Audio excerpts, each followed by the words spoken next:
भर्तियां देखी और 2023 में कितने लोगों ने भर्तियां देखी। ये चौंका देने वाला डेटा है। ये आरटीआई, जिसका जवाब मिनिस्ट्री ऑफ डिफेंस ने दिया है, उन्होंने बताया है कि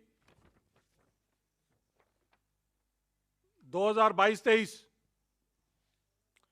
इसमें जो डेटा है ये 2022 से लेके और 2023 मार्च के बीच का है। 34 लाख युवाओं ने भर्ती देखी, लेकिन 2023-24 के अंदर ये संख्या सिर्फ घटकर 10 लाख रह जाती है।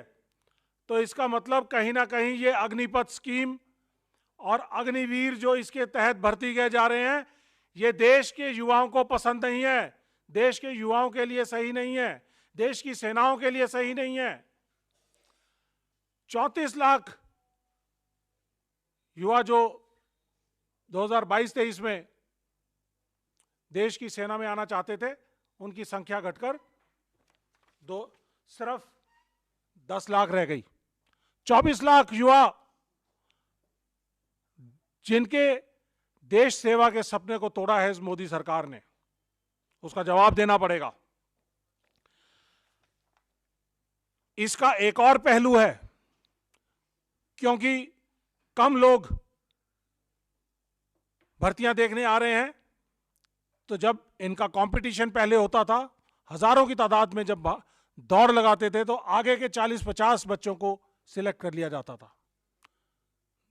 1 किलोमीटर और 600 मीटर की जो रेस होती है, उसके अंदर 4 मिनट और 45 सेकंड के अंदर आना होता है।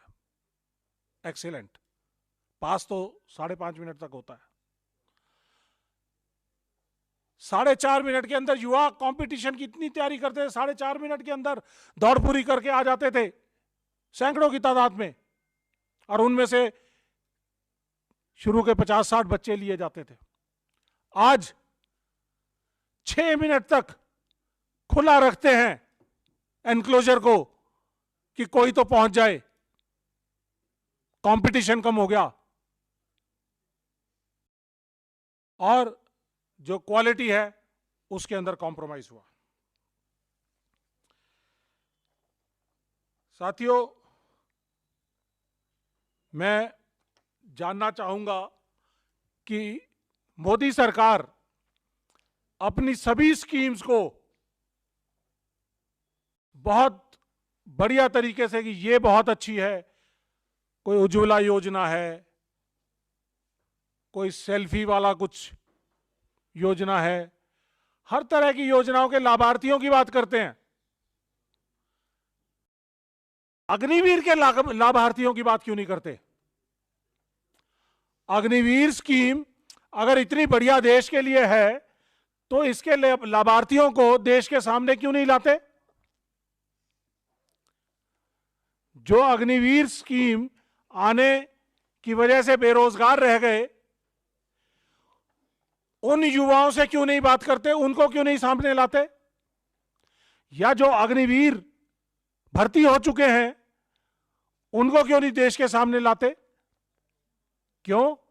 क्योंकि उनको डर है कि अग्निवीर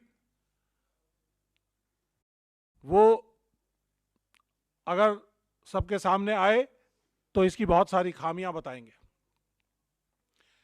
वो ये भी बताएंगे कि देश की सेना के अंदर भेदभाव हो गया है।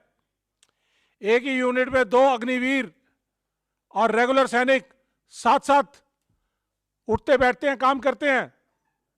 अग्निवीर को उससे आधी तनख्वाह मिलती है, 21,000 रुपये तनख्वाह मिलती है। दिल्ली का जो मिनिमम वेज है वो 22,000 रुपये का है। इंडस्ट्रियल एक्ट के जरिए उनकी मिनिमम वेज डिफाइन होता है। और हमारे सैनिक, जिसकी फंडामेंटल राइट्स को कर्ब कर दिया जाता है, आजादी बोलने की नहीं है, एक्सप्रेशन की नहीं है, बहुत सारे फंडामेंटल राइट्स कर्ब किए जाते हैं, उसको दिल्ली के मिनिमम वेज से कम दिया जाता है। कॉन्ट्रैक्ट का सैनिक देश को नहीं चाहिए। तो साथियों, मैं आपके जरिए मोदी सरकार से सवाल पूछना चाहूंगा। मैं कुछ एक दो चीजें और बताना चाहूंगा। ये बच्चे राजनाथ सिंह जी से मिले, ये फोटो है।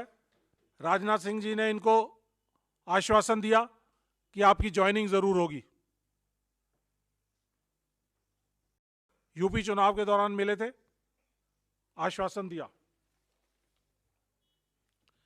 ये चिट्ठी राजनाथ सिंह जी की है, आश्वासन की।